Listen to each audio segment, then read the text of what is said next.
এটা 6 তলা একটা আবাসিক ভবন দোতলায় আগুন লাগছিল, বেডরুমে আগুন। আমরা আগুনে আইসা আগুন নির্বাপন করেছি তাড়াতাড়ি, যার ফলে আগুন বাড়তে পারে এই তার পিছনে।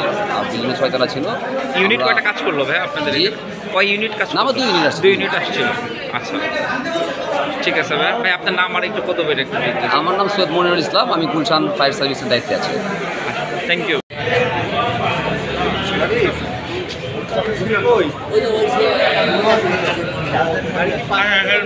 ঠিক আছে ঠিক আছে। তাহলে